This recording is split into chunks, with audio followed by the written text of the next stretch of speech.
Halo, selamat datang di podcast Marapu, Mari Bicara Pemilu. Saya Satrio Wibowo. Kali ini kami akan membahas mengenai salah satu di bagian penting KPU, yaitu divisi sosialisasi, pendidikan pemilih, partisipasi, dan hubungan masyarakat.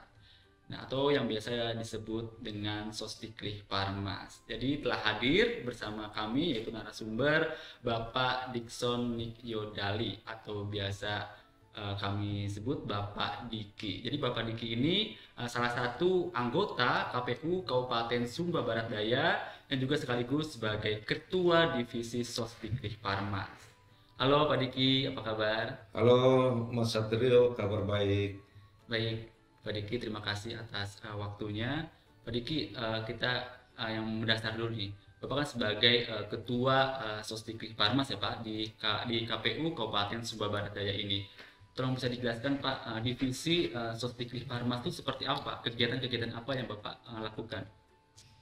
Ah, Terima kasih berkaitan dengan kegiatan KPU, khususnya di Divisi Sosdiklik Parmas.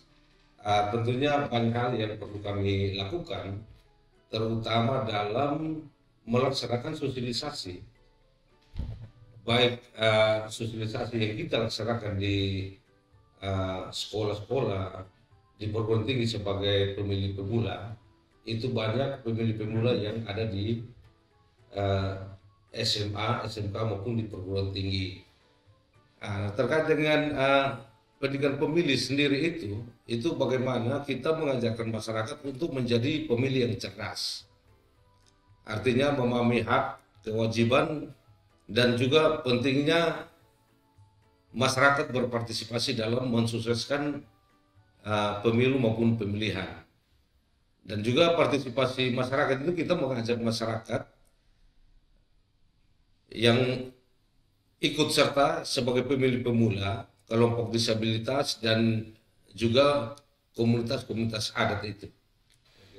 Kalau kita bicara mengenai sosialisasi nih Pak, uh, terutama Pak Diki nih sebagai Ketua Sosdiklik Parmas, kegiatan-kegiatan apa yang sudah Bapak lakukan dalam program sosialisasi ini Pak?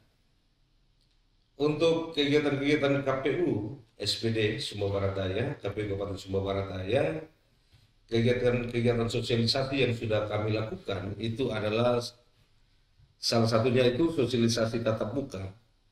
Tatap muka itu dilaksanakan di desa, di sekolah, di kampus, dan pertemuan-pertemuan komunitas lainnya. Terus kami melaksanakan kegiatan seperti infografis, video pendek melalui media sosial dan konten digital, dan juga kerjasama dengan media lokal untuk talk show dan juga iklan kampanye masyarakat. Ya, kegiatan kreatif seperti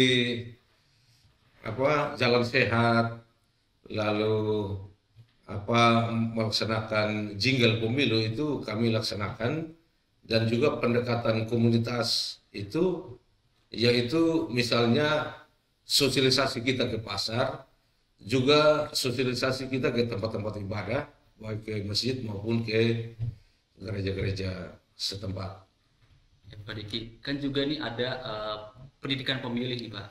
Apa sih yang membedakan antara pendidikan pemilih ini dengan sosialisasi? Mungkin teman-teman pemilih Pak ingin mengetahui perbedaannya gitu Pak secara detail dari Pak Diki. Terkait dengan pendidikan pemilih, ini tentunya kita bicara terkait dengan pemilih pemula yang pada hari H nanti pelaksanaan pemilu atau pemilihan itu sudah berusia 17 tahun. Sedangkan sosialisasi seperti tadi saya sudah gambarkan bahwa sosialisasi itu dilaksanakan pada apa pemilih yang benar-benar jauh dari keterbatasan informasi, seperti pemilih disabilitas, kaum marginal, dan juga komunitas-komunitas adat lainnya. Seperti itu Pak Oh ya, Satrio. dari Pak Diki kan kita tahu nih bahwa KPU itu memiliki target itu bagaimana caranya meningkatkan partisipasi pemilih nih Pak Diki. Karena Pak Diki ini kan sebagai pimpinan ya, sebagai ketua divisi Sosdiklik Parmas. bagaimana strategi Pak Diki untuk meningkatkan partisipasi pemilih Pak, terutama di KPU Kabupaten Sumba Barat Daya ini Pak? Strategi untuk peningkatan partisipasi masyarakat, ini kami melaksanakan identifikasi kelompok rawan golput, di mana kami mendatangi mereka dan kami memberikan pemahaman terkait dengan pentingnya penggunaan hak pilih untuk memilih pemimpin 5 tahun ke depan.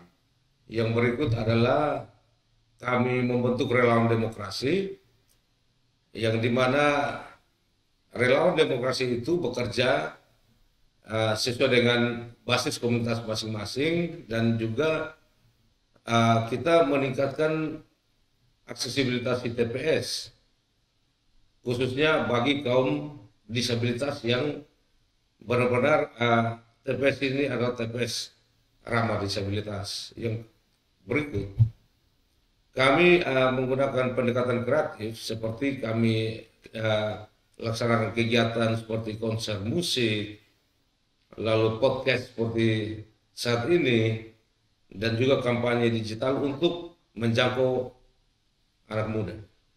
Ya, Bapak kan kalau ini di dalam kegiatan sosialisasi pendidikan pemilih, partisipasi dan hubungan masyarakat ini tentu ada beberapa tantangan yang Bapak hadapi ya.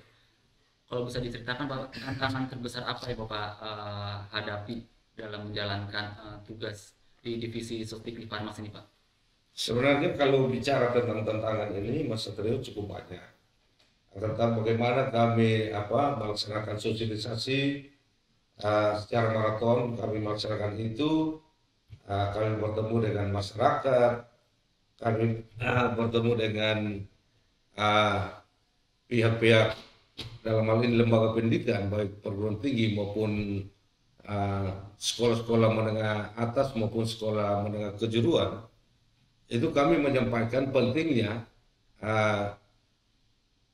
teman-teman pemilih ini menggunakan hak pilih, sehingga partisipasi pemilih itu meningkat. Dengan adanya partisipasi pemilih itu, maka dapat merubah pola pikir kita yang kemarin pemilih ini adalah hanya formalitas.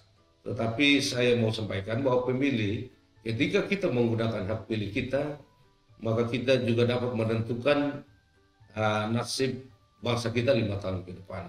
Gitu Pak. Ya, baik, terima kasih Pak Diki. Ini mungkin terakhir Pak Diki, pesan dan juga harapan bagi teman-teman pemilih Pak, seperti apa Bapak?